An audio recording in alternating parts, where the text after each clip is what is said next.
レッスン1、スケートは面白い。ねえ、アンナ、スケートして坂を滑り降りるのはとても楽しいです。わかってるよね。すごくワクワクするし、元気いっぱいだ。私も、この数日間の休暇中に何度もそれをするのが待ちきれません。絶対に。とてもスリリングなアクティビティで、雪に覆われた風景がワクワク感を高めます。私も同感です。冬の気候を楽しむには最高の方法です。やってみてよかったです。間違いなく私たちの休暇のハイライトです。間違いなく、ここでの時間を最大限に活用して、もっと素晴らしい冒険をしましょう。絶対に、ジョン。もう次のスケートセッションを楽しみにしているよ。私を頼りにして、この休暇中に忘れられない思い出を作ろう。それがスピリットだ。ワクワクし続けて、一瞬一瞬を最大限に生かしましょう。絶対に、アンナ、素晴らしい時間を過ごしましょう。レッスンに食料品店に行きます。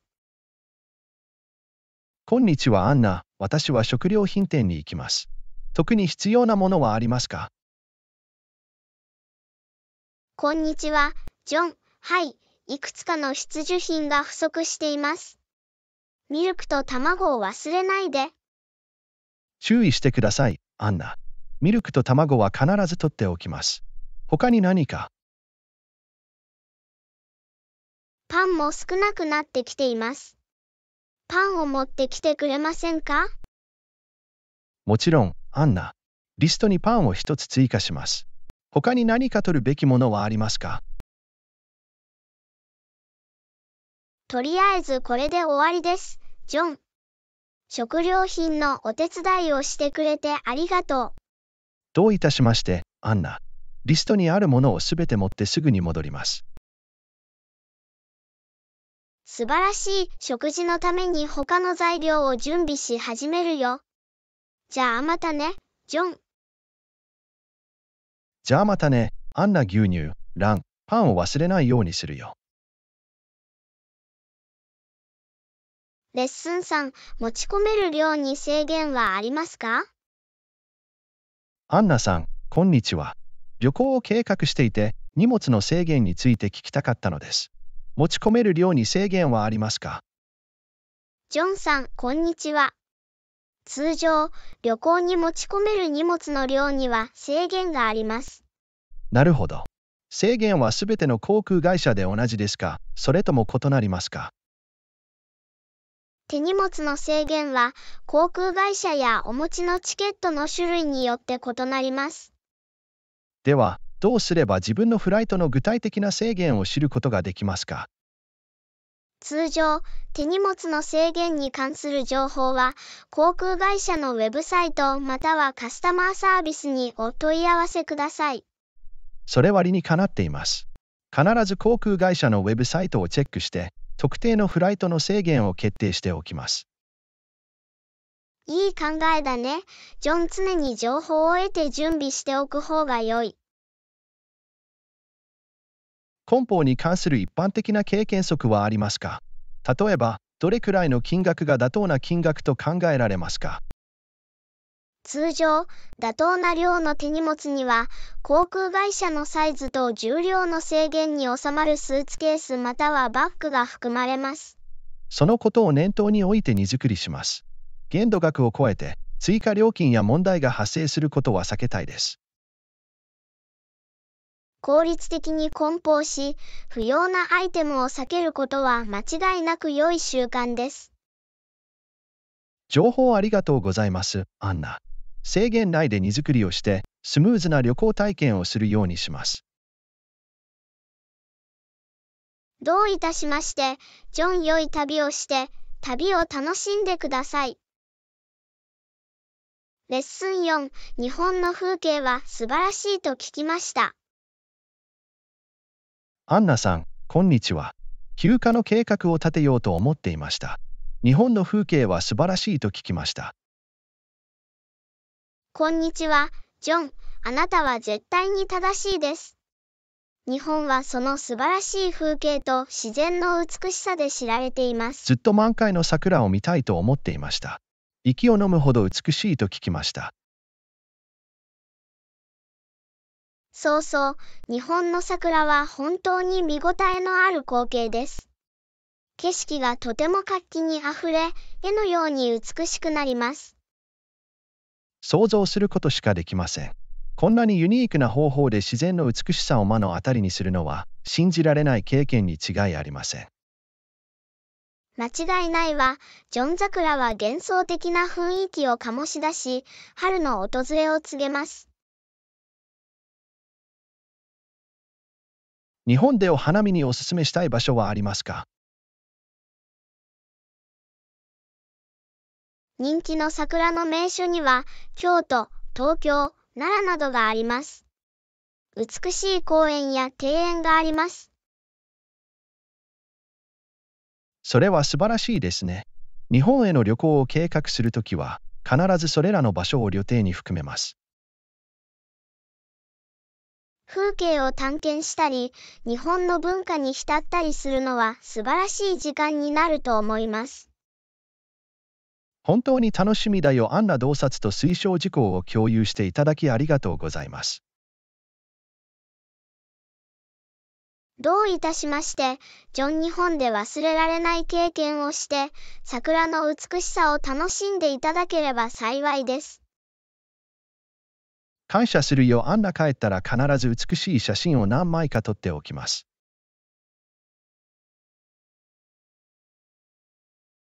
レッスン後、考えている目的地はありますか？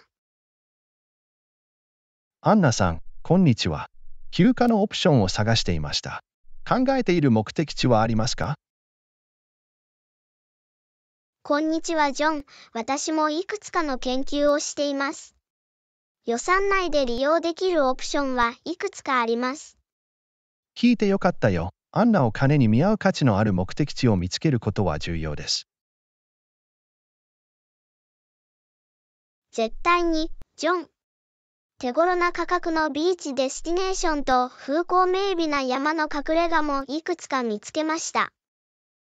ビーチでの目的地はリラックスした雰囲気に聞こえ、山の隠れ家では新鮮な風景の変化が楽しめます。同意するよ。ジョン。のんびりとしたビーチでの休暇か、冒険的な山での休暇かによります。各オプションの長所と短所を比較してみましょう。見つけたビーチの目的地はどこですか？メキシコとタイで手頃な価格のオプションをいくつか見つけました。美しいビーチと様々なアクティビティがあります。メキシコとタイはどちらも魅力的に聞こえます。山の隠れ家はどうですか？特定の場所は？はい、スイスアルプスとコロラドロッキー山脈で予算に優しいオプションをいくつか見つけました。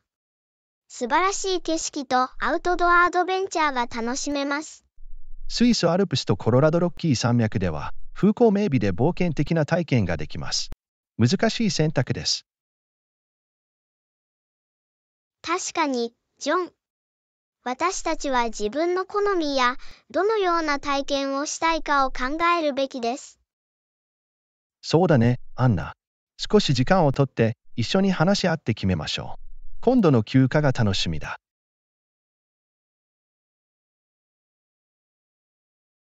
私も、ジョン。私たちの希望と予算の両方に合う完璧な目的地が見つかると確信しています。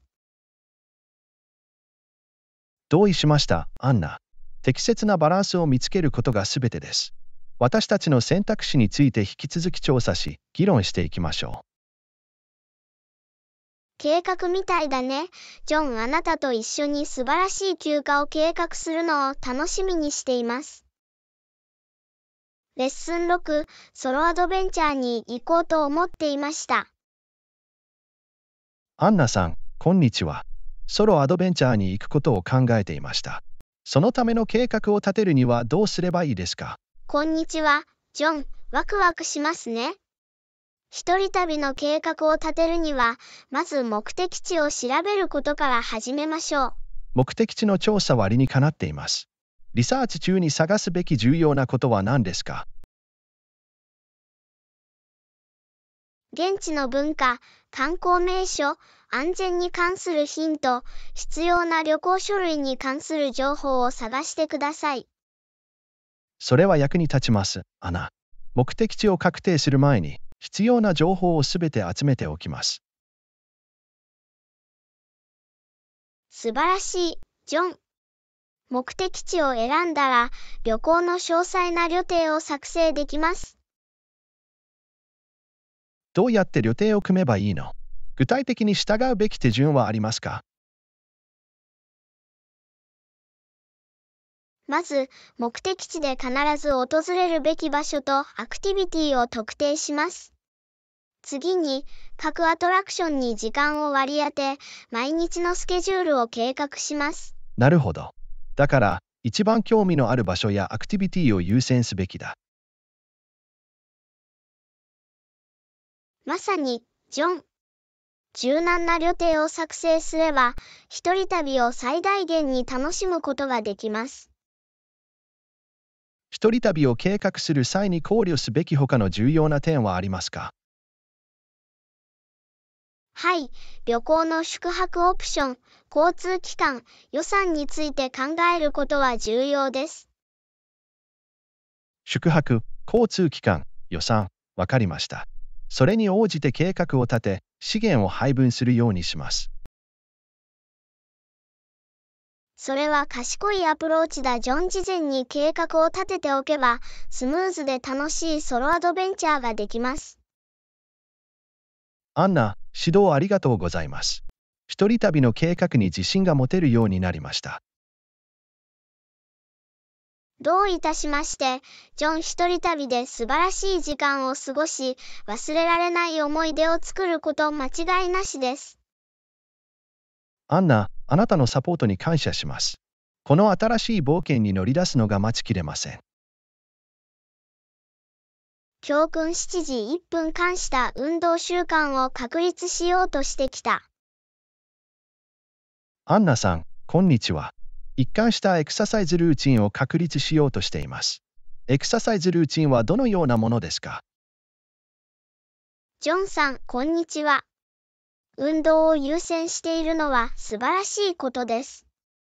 私は大抵朝にヨガをします。ヨガは一日を始めるのに最適な方法のように思えます。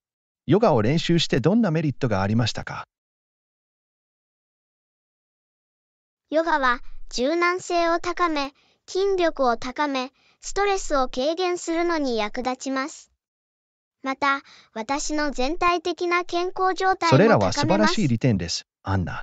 ヨガを自分のルーティンに取り入れることに興味があります。初心者向けのコツは？初心者にとっては、初心者向けのヨガクラスやチュートリアルから始めることが重要です。適切な位置合わせを心がけ、身体の声に耳を傾けましょう。それを覚えておくよ、アナ。ヨガを学ぶのにおすすめの特定のリソースやアプリはありますか？利用できる素晴らしいリソースはたくさんあります。ヨガを学ぶための人気のアプリには、ヨガスタジオ、ダウンドッグ、デイリーヨガなどがあります。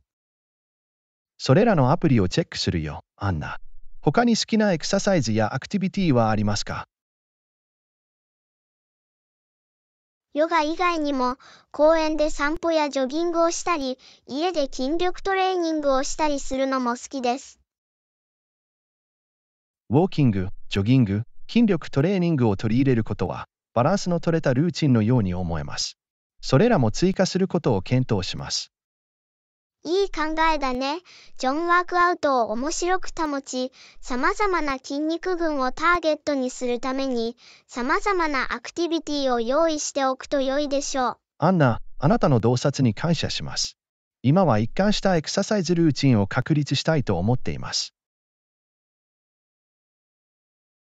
それを聞いて嬉しいよ。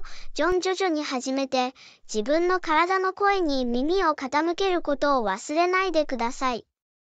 結果を見るには一貫性が重要です。それを覚えておくよ、アナ。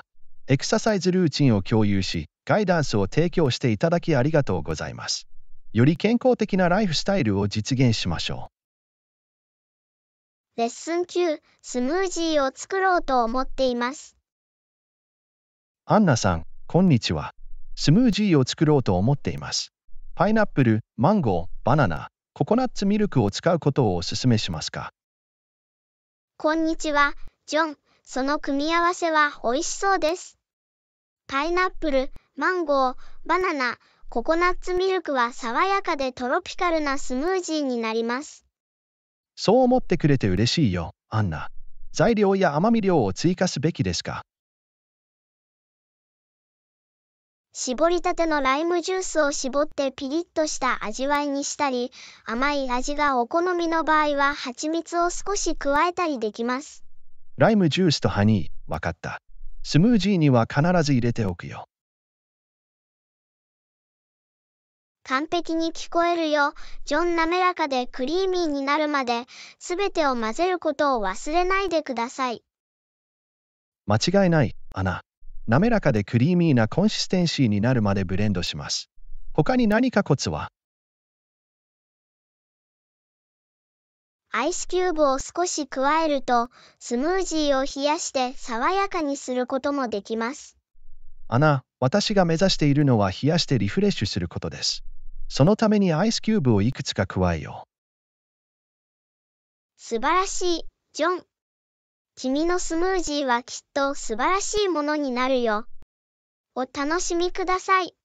アンナ、提案ありがとうございます。トロピカルスムージーを楽しむのが待ちきれません。レッスン10、私はあなたに何か話したかった。アンナさん、こんにちは。ちょっと話したいことがあります。最善を尽くしているけど、悲しみに圧倒されることもある。こんにちは、ジョン。私は聞くためにここにいます。時々悲しみに圧倒されるのは全く普通のことです。一人で直面する必要はないことを忘れないでください。ありがとう、アンナ。誰かに話しかけることはとても意味があります。時々、悲しみが大きすぎて対処できないように感じることがあります。わかるよ、ジョン。圧倒的な感情に対処するのは難しいかもしれない。必要な時に自分自身に感じてもらい、サポートを求めることが大切です。安心したよ、アンナ。この圧倒的な悲しみの感情にどう対処したらいいの？役立つ様々な対処戦略があります。信頼できる友人や家族と話したり、好きなアクティビティに参加したり、セルフケアを実践したり、必要に応じて専門家の助けを求めたりしてみてください。その戦略を心に留めておくよ、アンナ。誰かと話したり、私が楽しんでいる活動に参加したりするのは、良い出発点のように思えます。絶対に、ジョン。小さな一歩を踏み出し、自分に優しくすることが鍵だということを忘れないでください。必要な時に助けを求めても大丈夫です。アンナ、あなたのサポートと理解に感謝します。悲しみが大きくなりすぎた時に手を差し伸べることができると知って心強いです。どういたしまして、ジョン。遠慮なく手を差し伸べてください。この状況にあるのはあなただけではありません。私たちが力を合わせれば、厳しい時代を乗り切ることができます。あなたの言葉は私にとってとても意味があります。あなたが友人でいてくれて感謝しています。気持ちはお互いようだよ、ジョン。友達は、特に困難な時期には、お互いを支え合うためにここにいます。私たちは一緒にこれを乗り越えましょう。レッスン11、ドレスコード。アンナさん、こんにちは。アドバイスをお願いしたいです。もちろん、何が問題だと思われますか？こんにちは、ジョン。私は助けるためにここにいます。何を考えているの？フォーマルなイベントに招待されたんだけど、ドレスコードにはネクタイが必要なんだ。それは私のスタイルじゃないし、もう持ってるよ。わかるよ。ジョン自分のスタイルに合わない場合は、従来のネクタイに代わるものを探してみてください。蝶ネクタイやポケットスクエアなど、服装に個性を加えるオプションは他にもあります。それは素晴らしい提案です、アンナ。蝶ネクタイやポケットスクエアのことは考えたことがなかった。それらを代替案として検討します。心を開いて、様々なスタイルを試してみるのは良いことです。自分の好みに合った、しかもイベントのドレスコードに合うものが見つかるかもしれません。そうだよ、アンナ。ドレスコードの要件を満たしながら、様々なオプションを模索して、自分のスタイルに合ったものを選びます。それが精神だよ。ジョン着信地がよく、自信を持って着ることが大切です。絶対に、アンナ。アドバイスありがとうございます。既成概念にとらわれずに考えるのを手伝ってくれました。感謝しています。どういたしまして、ジョンをお手伝いできて嬉しいです。スタイルは個人的な表現であり、自分に合ったものを見つけることが重要であることを忘れないでください。お好きな服を選んで頑張ってください。アンナ、ありがとう。それを念頭に置いて、自分のスタイルとイベントの要件を反映した決定を下します。レッスン12、ここでの主な交通手段にはどのようなものがありますか？こんにちは、アンナ。私は最近新しい町に引っ越しました。ここの主な交通手段にはどのようなものがありますか？ジョンさん、こんにちは。この町には、バス、電車、路面電車を含む包括的な公共交通機関があります。それを知ってよかった、アナ。公共交通機関をナビゲートするために使用できる特定のアプリやウェブサイトはありますか？はい、利用できるアプリやウェブサイトはいくつかあります。人気のあるアプリには、市の公式交通アプリや、リアルタイムの最新情報やルートプランを提供するサードパーティアプリなどがあります。必ず公式交通アプリアンナをダウンロードしておきます。移動に便利なツールのようですね。間違いなく役に立つよ、ジョン。さらに、この街ではタクシーやライドシェアリングサービスも広く利用できます。聞いてよかったよ。アナ。選択できる交通手段は複数あると知って安心しています。絶対に、ジョン。ニーズや好みに応じて、それぞれの状況に最適な交通手段を選択できます。情報に感謝するよ、アンナ。きっと、街をもっと効率的にナビゲートする助けになるでしょう。お手伝いできて嬉しいよ、ジョン。交通手段を調べておくと、簡単に移動して街を探索できます。アンナ、ご指導ありがとうございます。ここで利用できる様々な交通手段を探求し、利用し始めることにワクワクしています。レッスン13、最近、フィットネスレベルを上げようとしています。アンナさん、こんにちは。最近フィットネスレベルを上げようとしています。どんなエクササイズをしていますか？複合運動は効果があると聞きました。ジョンさん、こんにちは。複合運動にも力を入れています。一度に複数の筋肉群に働きかけ、全体的な筋力と協調性に優れています。例としては、スクワット、デッドリフト、ベンチプレスなどがあります。面白いよ、アナ。そのエクササイズについて聞いたことがある。他に何かおすすめの複合運動はありますか？絶対に、ジョン。プルアップ、ランジ、オーバーヘッドプレスも、様々な筋肉群を対象とする効果的な複合エクササイズです。覚えておくよ。あんな複合的な動きをルーチンに取り入れることは、私の全体的なフィットネスにとって有益だと思いますよ。間違いない、ジョン。複合エクササイズは、機能的な強さを高め、体組成を改善するのに役立ちます。時間効率も良いです。それはプラスです、アナ。ワークアウトを最大限に活用するための効率的な方法を常に探しています。ジョン、フィットネスを向上させたいというモチベーションがあるのは素晴らしいことです。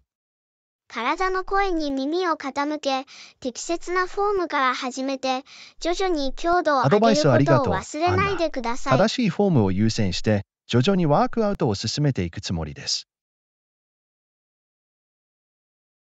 どういたしまして、ジョンフィットネスの旅を楽しんでください。他にご不明な点がございましたら、遠慮なくご連絡ください。感謝するよ。アンナ進捗状況について最新情報をお伝えします。より健康で力強い未来へ。レッスン14、この新しいアプリの利用規約。アンナさん、こんにちは。この新しいアプリの利用規約を読んでいます。はい、徹底的に分析しました。こんにちは、ジョン。それは素晴らしいです。新しいアプリやサービスを使用する前に、利用規約を読んで理解しておくことをお勧めします。同意します、アナ。私が何に同意しているのか、自分の権利と責任は何なのかを知ることは重要です。絶対に、ジョン。契約条件を分析しているときに、特定のポイントや懸念事項に気づきましたか？さて、データ収集とプライバシーに関するいくつかの条項に気づきました。自分の個人情報がどのように使用され、保護されるのかを確実に理解したかったのです。それは最もな懸念事項だ。ジョン。アプリのデータ収集とプライバシー慣行を理解することは、情報を保護する上で非常に重要です。間違いない、アナ。データの処理方法に慣れるために、時間をかけてこれらのセクションを詳しく調べました。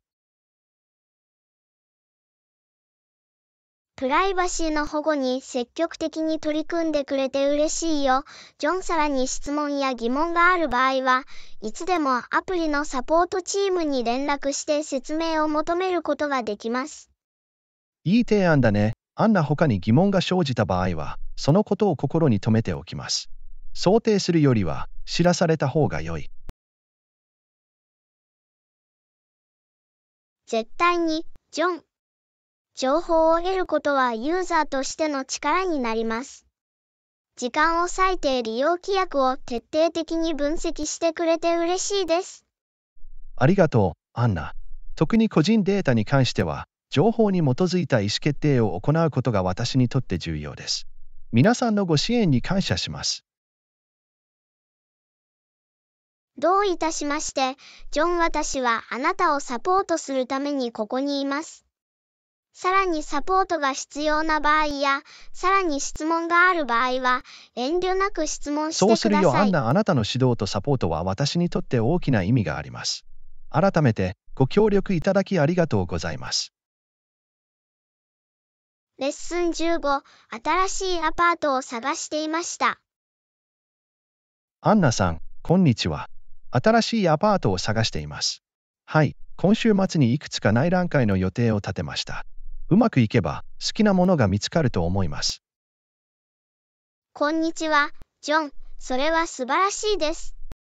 複数のアパートメントを見学することで、空室状況を把握しやすくなり、十分な情報に基づいた判断を下すのに役立ちます。さまざまな選択肢を検討し、さまざまな要素を検討することが重要です。間違いない、ジョン。アパートを見るときは、間取り、設備、立地などの重要な特徴に注目してください。それはいい点だ、アナ。それらの側面に注意を払い、それが私の好みやニーズに合っているかどうかを確認するつもりです。また、ペットポリシーや駐車場の空き状況など、特定の要件や懸念事項について質問することもお勧めします。それを覚えておくよ、アナ。質問をすることは、情報に基づいた選択をするのに必要な情報をすべて集めるのに役立ちます。それは正しいアプローチだ、ジョン。時間をかけて各アパートの長所と短所を比較し、自分の直感を信じてください。アドバイスありがとう、アンナ。私は明確なマインドセットで視聴に臨み、ベストな判断を下せるように自分自身を信頼します。どういたしまして、ジョン。きっとあなたのニーズに合う素晴らしいアパートが見つかると思います。見学頑張ってね。ありがとう、アンナ。ご支援に感謝します。状況について最新情報をお伝えします。願わくば、故郷と呼ぶのに最適な場所がすぐに見つかるでしょう。教訓16、潜在的なビジネスチャンスを調査してきた。アンナさん、こんにちは。潜在的なビジネスチャンスを調査してきました。私たちは同様のベンチャーで確かな実績があります。新しいビジネスベンチャーを検討する際の要件を教えてください。ジョンさん、こんにちは。私たちが同様のベンチャーで確かな実績を持っていることは印象的です。新しいビジネスベンチャーを考えるとき、私はいくつかの重要な要件を探します。潜在的なビジネスチャンスを評価する際に、どのような要素を優先しているのか知りたいです。さて、重要な要件の一つは、存続可能な市場です。提供する予定の製品やサービスに対する需要があることを確認したいのです。それは理にかなっています、アナ。あらゆるビジネスベンチャーの成功と持続可能性には、強い市場需要が不可欠です。絶対に、ジョン。もう一つの要件は競争上の優位性です。競合他社とは一線を画す独自のセールスポイントや側面を探しています。競争上の優位性を持つことは、間違いなく市場で優位に立つことができます、アンナ。顧客を引きつけるためには、貴重で個性的な何かを提供することが重要です。はい、差別化することが不可欠です、ジョン。さらに、ベンチャーの財務上の実現可能性と潜在的な収益性も考慮します。財務上の実現可能性と収益性は重要な考慮事項です、アンナ。事業が持続可能な収益と利益を生み出すことができるようにする必要があります。その通りだ、ジョン。最後に、新しいベンチャーを支援するために利用できるリソースと能力も考慮に入れています。事業計画を効果的に実行するために必要な手段があるかどうかを判断するには、リソースと能力を評価することが重要です、アンナ。まさに、ジョン。これらの要件を考慮することで、成功の可能性を高め、情報に基づいたビジネス上の意思決定を行うことができます。アンナ、あなたの洞察に感謝します。新しいビジネスチャンスを評価するときには、明確な要件を用意しておくと役に立ちます。潜在的なベンチャーを探る際には、これらのことを念頭に置いておきましょう。間違いない、ジョン。どんなチャンスが待ち受けているのか、ワクワクしています。私たちの経験を生かして、次のベンチャーのために賢い選択をしましょう。レッスン17、最近、よく旅行している。アンナさん、こんにちは。最近たくさん旅行していて、貴重な教訓を学びました。あなたの経験から何かアドバイスはありますか？こんにちは、ジョン。間違いなく。私が学んだ重要な教訓の一つは、旅行中は常に重要な書類のコピーを携帯することです。それは素晴らしいヒントです、アンナ。重要な書類のコピーを用意しておくと、緊急事態や予期せぬ事態が発生した場合に命を救うことができます。絶対に、ジョン。パスポート、身分証明書、旅行日程、その他の必要書類のコピーを用意しておくと良いでしょう。必ずやるよ。オリジナルだけに頼るよりも、準備して複製した方がいいです。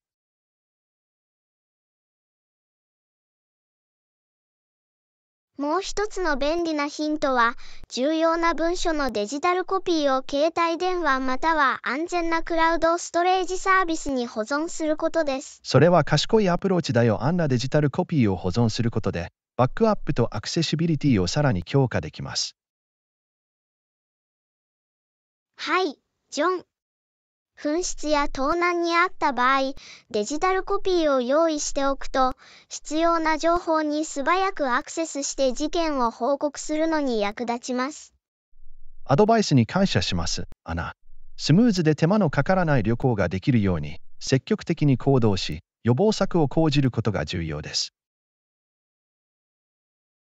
どういたしまして、ジョン役に立つヒントをいくつか共有できて嬉しいです。セキュリティ強化のため、コピーはオリジナルとは別の場所に保管してください。いい思い出だよ。コピーは原本とは別に安全な場所に保管しておきます。素晴らしい、ジョン。これらのヒントが旅行中に役立つことを願っています。冒険を楽しんで、安全を確保してください。ありがとう、アンナ。これらの教訓を念頭に置いて、旅を最大限に活用するつもりです。あなたのアドバイスは私にとって本当に貴重です。レッスン18、今度の旅行の料金を調べてきた。アンナさん、こんにちは。次の旅行の価格を調べています。彼らは素晴らしいです。そうしてくれれば、必需品をいくつか詰めておくよ。ジョンさん、こんにちは。価格についての素晴らしいニュースです。旅行のお得な情報を見つけることができれば、いつも安心します。間違いない、アナ。旅費を節約することで、旅行中の他の楽しい体験に予算を割り当てることができます。絶対に、ジョン。荷造りするときは、天候に適した服、トイレタリー、必要な薬などの必需品を必ず入れてください。いい思い出だよ。適切な荷物を梱包することで、旅の間ずっと準備が整い、快適に過ごせます。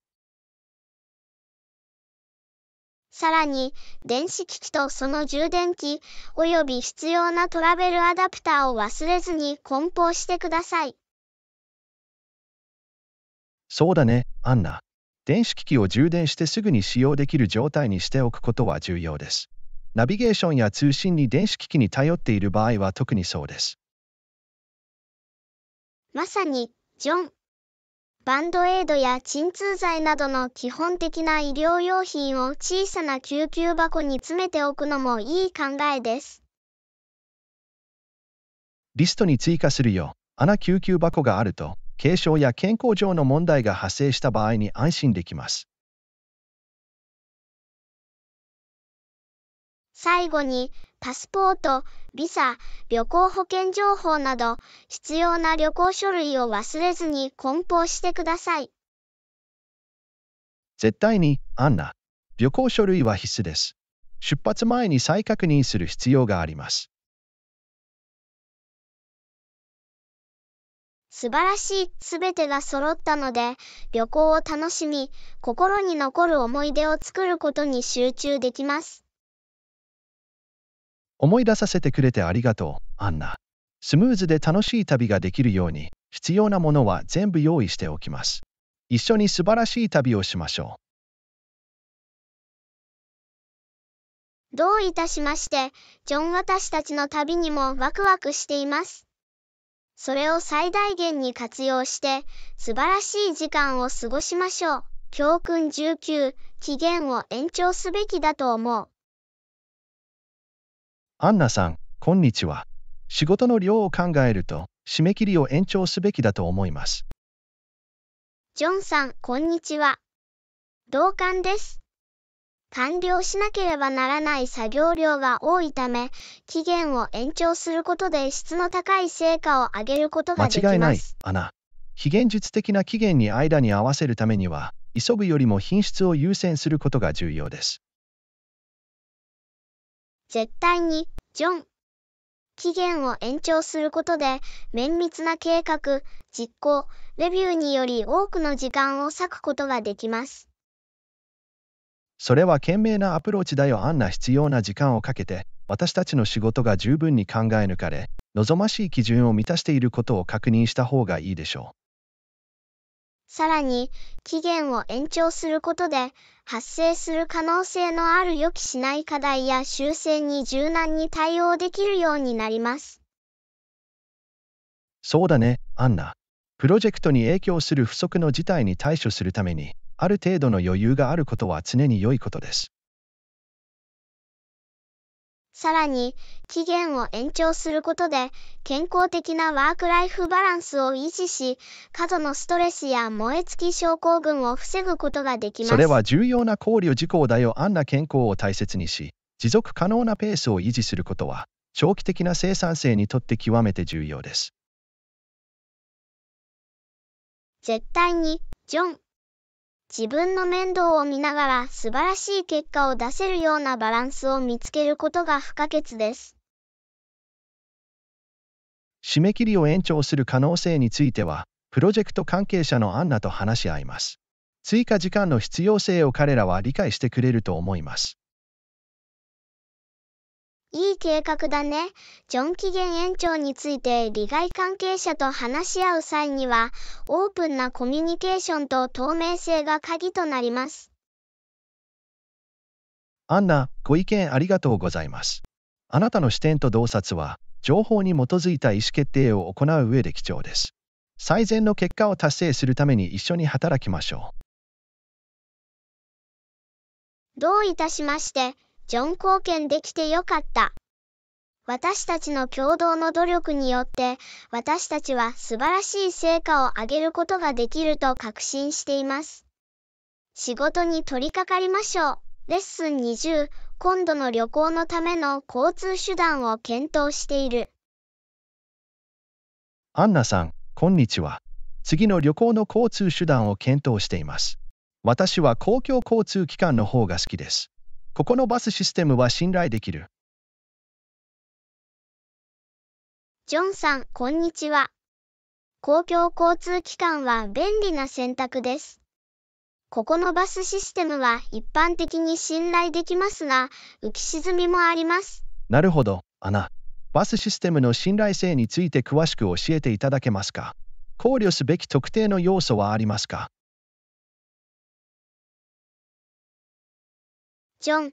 バスシステムの信頼性は、交通状況や時間帯などの要因によって変わる可能性があります。それは理にかなっています、アナ。それに応じて旅行の計画を立て、ピーク時の遅延の可能性を考慮することが重要だと思います。まさに、ジョン。バスの時刻表を確認して、予期せぬ遅延に備えて少し時間を取っておくのがいいでしょう。それを覚えておくよ、アナ。スケジュールを準備し、柔軟にスケジュールを組むことで、バスシステムをより効果的にナビゲートできるようになります。さらに、一部のバス路線は運行頻度や需要が異なるため、他の路線よりも信頼性が高い場合があることに注意してください。いい点だ、アナ。信頼性と運行頻度で知られているバス路線を調査して特定できます。絶対に、ジョン。スムーズでタイムリーな旅行ができるように、事前に情報を収集してルートを計画することは常に有益です。洞察力に感謝するよ。アンナ。公共交通機関は費用対効果が高く環境に優しい選択肢なので、バスシステムの信頼性について知っておくと便利です。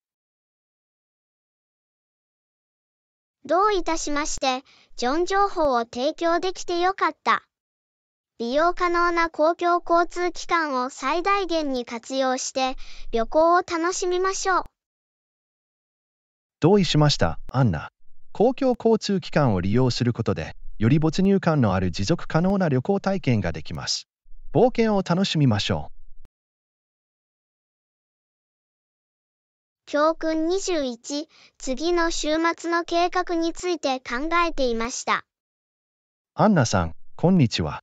次の週末の計画について考えています。何か具体的なアイディアはありますか？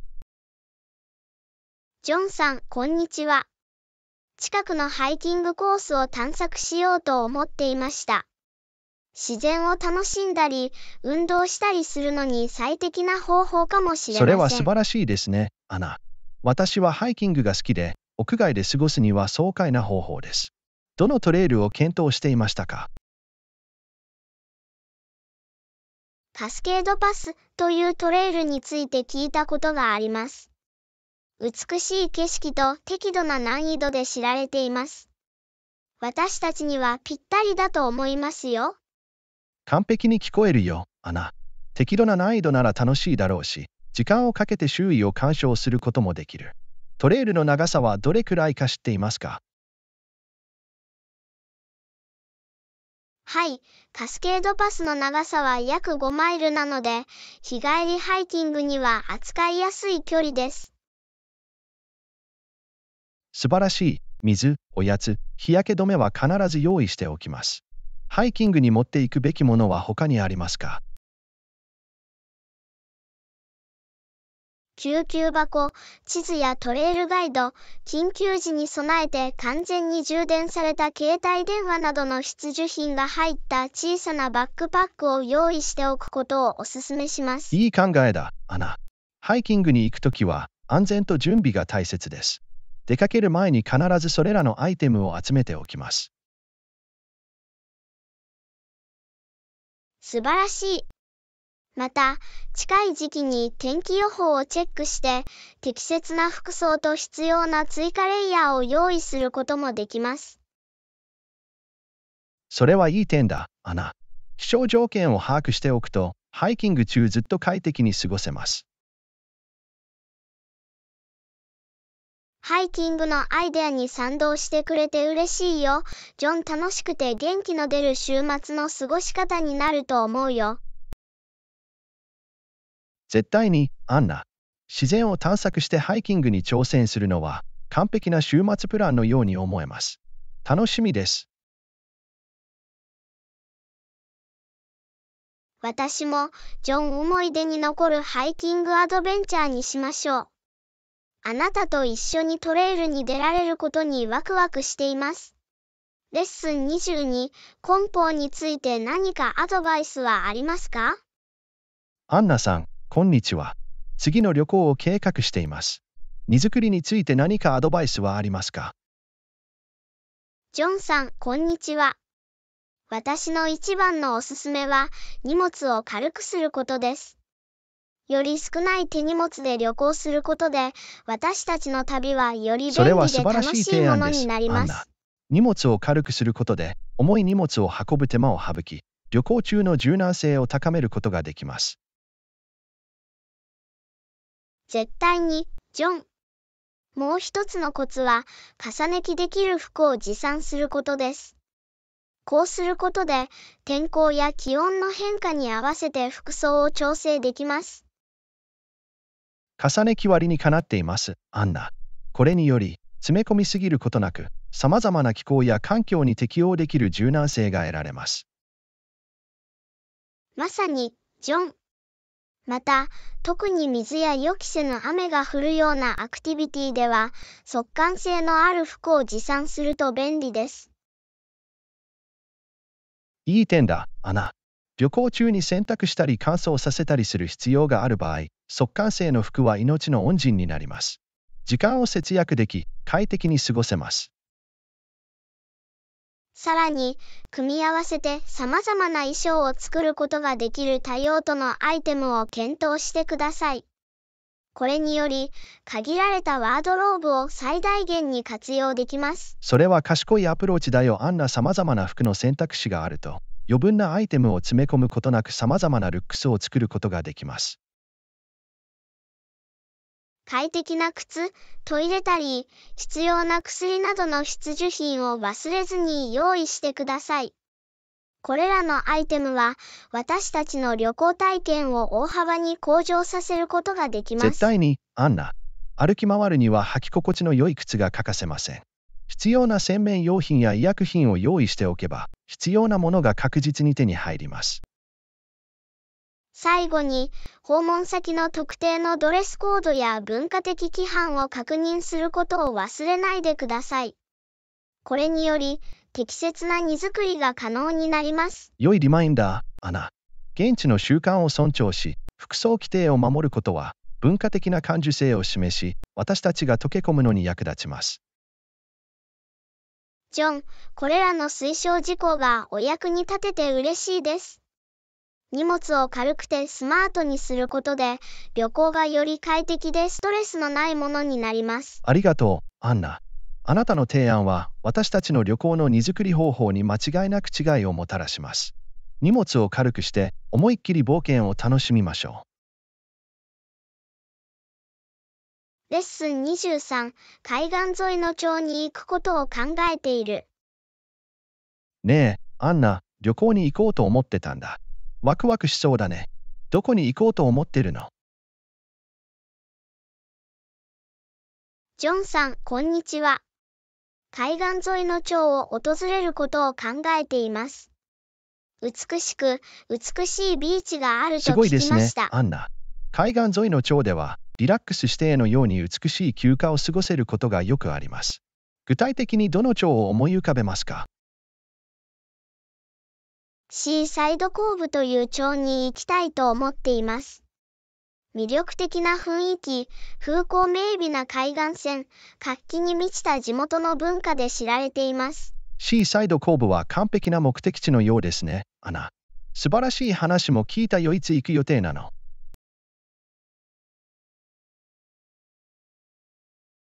来月、オフピークの時期に行こうと思っています。混雑が少なく、より穏やかな体験ができるはずです。それは賢い決断だよ。アンナ。オフピークシーズンに行くことで、混雑を避け、宿泊施設をよりお得に利用できる可能性があります。絶対に、ジョン。さらに、地元の文化に完全に浸り、町の美しさを楽しむ機会も増えます。シーサイドコーブで見逃してはいけない特定のアクティビティやアトラクションを調べましたか？はい、やることはたくさんあります。ビーチを探索したり、ウォータースポーツを試したり、地元の美術館を訪れたり、新鮮なシーフードを楽しんだりできます。それは素晴らしい旅程のように思えます、アンナ。地元のシーフードを試すのが特に楽しみです。海岸沿いの町では美味しいと聞いたことがあります。間違いない、ジョン。海の味を味わい、海岸沿いのライフスタイルを存分に体験できます。思い出に残る旅になるでしょう。この旅にワクワクしているよ、アンナ。宿泊施設とアクティビティの計画を始めましょう。あなたと一緒にシーサイドコーブを探索するのが待ちきれません。私も同じように感じます、ジョン。この旅を現実のものにして、心に残る思い出を作りましょう。信じられないような冒険になるでしょう。教訓24、新製品のマーケティング戦略についてブレインストーミングをしてきました。アンナさん、新製品のマーケティング戦略をブレインストーミングしてきました。マイクロインフルエンサーとの提携は効果的だと思います。こんにちは。ジョン、それは素晴らしいアイデアです。マイクロインフルエンサーには熱心なオーディエンスがいるので、ターゲット市場へのより効果的なリーチに役立ちます。まさに、アナ。彼らのフォロワー数は少ないが熱心なフォロワーの方が、レコメンデーションの信憑性と信頼性が高まることが多い。同意するよ。ジョン・マイクロインフルエンサーは、フォロワーからより親しみやすく、信頼できるとみなされることが多く、それが私たちのブランド認知にプラスの影響を与える可能性があります。さらに、マイクロインフルエンサーと提携することで、特定のニッチ市場をターゲットにし、より焦点を絞ったオーディエンスにリーチすることができます。それは大きなアドバンテージだ。ジョン。私たちのブランドバリューとターゲットオーディエンスに共感してくれるマイクロインフルエンサーと提携することで、私たちのメッセージが適切な人々の共感を呼ぶようにすることができます。また、マイクロインフルエンサーとのコラボレーションは、大規模なインフルエンサーや有名人とコラボレーションするよりも費用対効果が高いことも考慮する価値があります。絶対に、ジョン。マイクロインフルエンサーはより低い手数料を請求する傾向があるか、製品交換を受け入れる傾向があるため、マーケティング戦略にとってより予算に優しい選択肢となっています。もう一つの利点は、マイクロインフルエンサーはコンテンツに対するエンゲージメント率が高いことが多いことです。つまり、当社の製品がより注目され、より多くの話題を生み出す可能性が高いということです。それは重要なポイントだ、ジョン。エンゲージメントが高いほど可視性が高まり、ブランド認知度が高まり、潜在的な顧客コンバージョンにつながる可能性があります。同じ考えでいてくれて嬉しいよ。あんなマイクロインフルエンサーと提携することは、新製品を宣伝するための効果的なマーケティング戦略のように思えます。間違いない、ジョン。私たちのブランドにぴったりなマイクロインフルエンサーの調査と特定を始めましょう。彼らが私たちのマーケティング活動に与える影響にワクワクしています。レッスン25、これらのアトラクションに入場料がかかるかどうか知っていますか？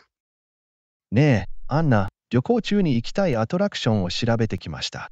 これらのアトラクションに入場料がかかるか知っていますか？こんにちは、ジョン。はい、中には入場料がかかるものもあります。人気のあるアトラクションでは、サイトの維持と保存に料金を請求するのが一般的です。それは理にかなっています、アナ。入場料を支払うことは、アトラクションの維持管理に役立ち、訪問者が今後何年にもわたってアトラクションを楽しめるようにするのに役立ちます。絶対に、ジョン。これらの費用を旅行予算の一部として考慮し、それに応じて計画を立てることが重要です。入場料が無料だったり、割引されたりするアトラクションがあるか知っていますか？はい、一部のアトラクションでは、入場無料または割引料金を提供する特定の曜日または時間帯がある場合があります。そのような情報については、公式ウェブサイトを確認するか、直接問い合わせることをお勧めします。アンナ無料入場や割引料金を利用することで、体験を損なうことなくお金を節約できます。さらに、複数のアトラクションを割引価格で利用できるアトラクションパスやシティカードの購入を検討することもできます。そんなこと考えたことなかったよ、アンナ。特定のエリア内の複数のアトラクションを訪れる予定がある場合は、アトラクションパスの購入が費用対効果の高いオプションになります。まさに、ジョン。これらのパスは、特に旅程がぎっしり詰まっていて、時間を最大限に活用したい場合に、便利で節約できることがよくあります。洞察力をありがとう、アンナ。私たちの旅をより予算に優しいものにするために、入場料を考慮し、様々なオプションを検討することが重要です。どういたしまして、ジョン。事前に計画を立て、アトラクションに関連する費用を念頭に置いておくと、準備が整い、楽しい旅行ができます。訪れたいアトラクションの入場料や割引について調べておきましょう。旅程と予算をそれに応じて計画するのに役立ちます。絶対に、ジョン。そうすることで、私たちは旅行を最大限に活用し、驚きなく思い出に残る体験をすることができます。レッスン26、この部屋がどれほど開放的で広々としているかに気づきましたか？ねえ、アンナ、この部屋がどれほど開放的で広々としているかに気づきましたか？ええ、あるよ。ジョン、大きな窓と高い天井のせいだと思う。絶対に、アンナ。窓からたっぷりと差し込む自然光が開放感を生み出し、部屋をより居心地の良いものにしてくれます。同意するよ。ジョン、自然光は空間をより大きく明るく感じさせる方法があり、それが全体の広さに貢献しています。高い天井も重要な役割を果たしています。部屋に壮大さを感じさせ、開放感を与えます。そうだね、ジョン。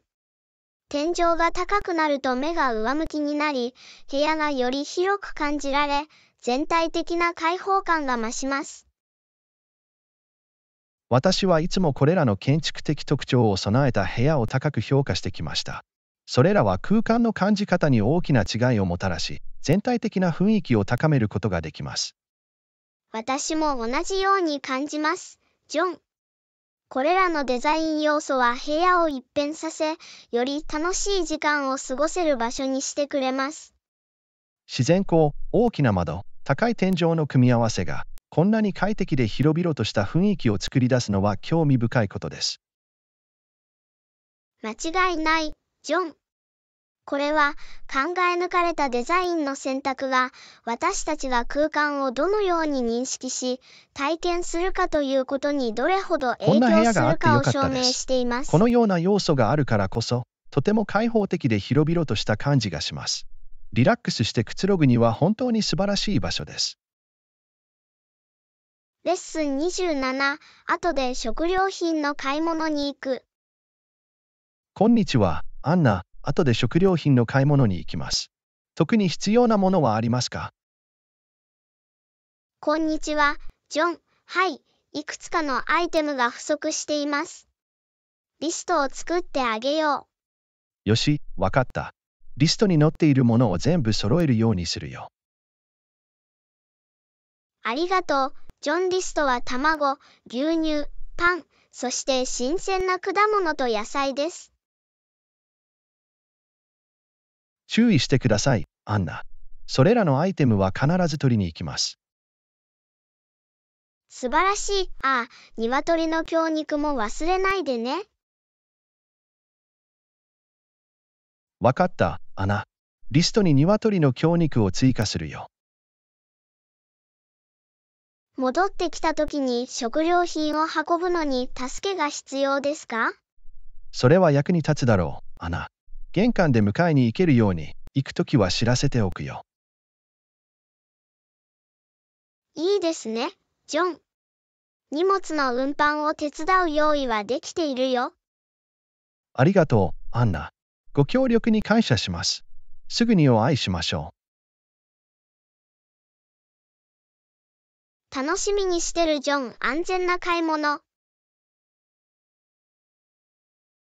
レッスン28、新しいフィットネスルーチンを始めていると聞きました。アンナさん、こんにちは。新しいフィットネスルーチンを始めていると聞きました。それは賢いやり方だ。こんにちは、ジョン。はい、健康を優先して体調を整えたいです。健康的な食事はフィットネスの目標を補完してくれると思います。絶対に、アンナ。栄養価の高い食べ物を食べると、最高のパフォーマンスを発揮するために必要な燃料が体に供給されます。果物や野菜、赤身のタンパク質をもっと食事に取り入れるつもりです。それは素晴らしいアプローチだね、アンナ。これらの食品には、ビタミン、ミネラル、必須栄養素が豊富に含まれています。加工食品や砂糖入りの飲み物も減らしたいです。それがポジティブな違いを生むと思います。全くその通りだよ。アンナ。加工食品や糖分の多い飲み物を減らすことで、全体的な健康状態を改善できます。新しいヘルシーなレシピを試したり、不健康なスナックに代わる美味しい代替品を見つけたりできることにワクワクしています。それが魂だよ。あんな健康的な食事は退屈である必要はありません。美味しくて栄養価の高い選択肢はたくさんあります。そう思ってくれて嬉しいよ。ジョン、健康的な選択をしながら食事を楽しむことができると知ると、やる気が出ます。間違いない、アナ。楽しみと栄養の両方を取り入れたバランスの取れたアプローチを取ることが重要です。ジョン、より健康的なライフスタイルへの旅を楽しみにしています。ご支援に感謝します。どういたしまして、アンナ。私はあらゆる段階であなたをサポートするためにここにいます。より健康で幸せな未来のために一緒に努力しましょう。レッスン29、ほとんどの都市では、バスや地下鉄の接続が良好である。アンナさん、こんにちは。さまざまな都市での交通手段について考えてきました。確かに、ほとんどの都市にはバスやメトロのシステムがよく接続されていますよね。こんにちは、ジョン。あなたは絶対に正しいです。多くの都市には、住民や観光客の通勤を楽にする効率的で接続性の高いバスやメトロがあります。知ってよかったよ。新しい街を探索するとき、信頼できる公共交通機関があるのは心強いです。絶対に、ジョン。公共交通機関は、特に交通量の多い都市部では、便利で費用対効果の高い移動手段です。同意します、アナ。駐車場を探したり、交通渋滞に巻き込まれたりする手間を省くよりも、公共交通機関を利用する方が効率的であることが多いです。間違いない、ジョン。さらに、公共交通機関を利用する方が環境に優しく、個人の二酸化炭素排出量を削減できます。それは素晴らしい点です、アナ。交通手段の選択が環境に与える影響を考慮することは重要です。絶対に、ジョン。公共交通機関を利用することで、都市の渋滞や大気汚染の緩和に貢献できます。絶対に覚えておくよ。新しい場所に旅行するときは、利用できる公共交通機関のオプションを必ず調べます。それは賢明なアプローチだ、ジョン。公共交通機関を利用すれば、街のユニークな視点や体験ができます。楽しみにしてるよ。公共交通機関を利用するメリットを強調していただきありがとうございます。これは、今後の旅行で優先したいことです。どういたしまして、ジョン。これからの冒険を楽しんで、どこに行っても公共交通機関を最大限に活用してください。安全な旅を。アンナ、ありがとう。ご理解とご多幸に感謝します。楽しくてサステナブルな旅をするようにします。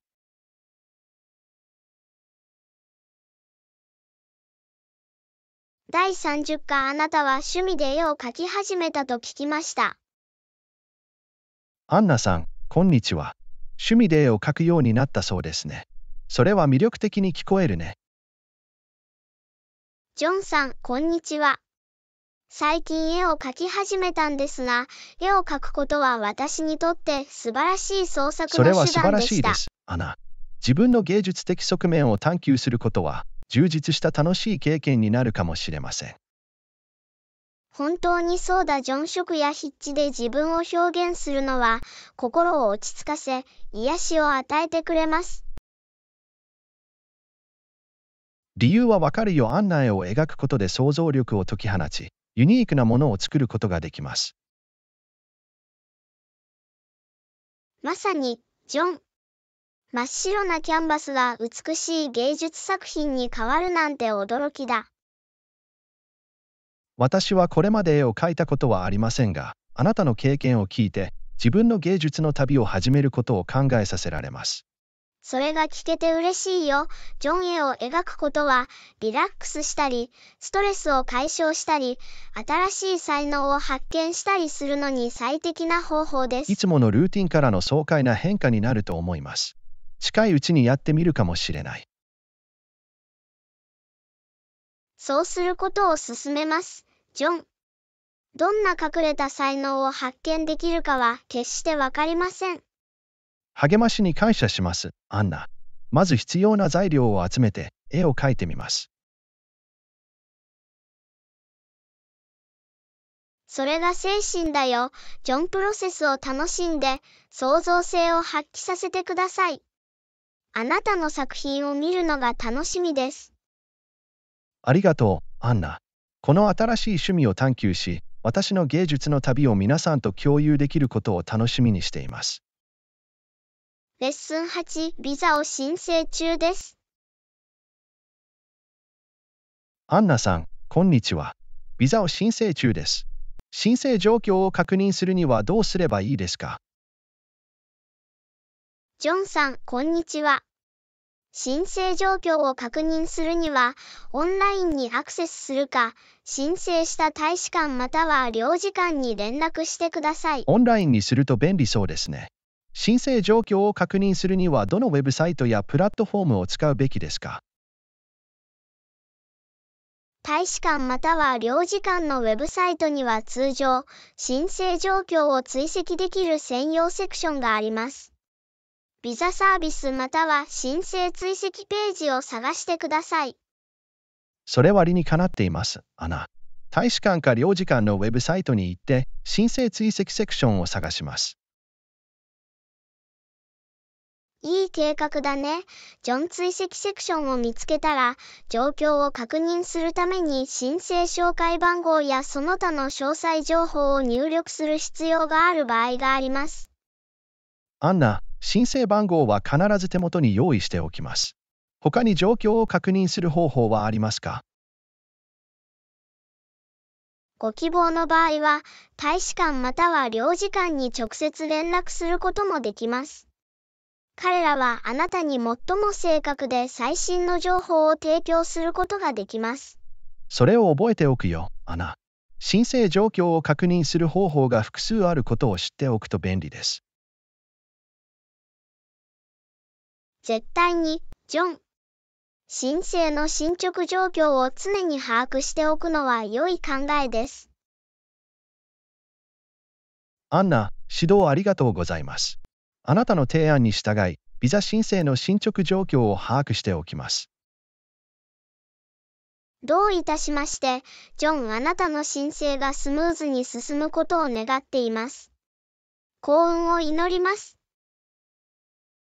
感謝するよ、アンナ。私は積極的に自分の応募を見守るつもりです。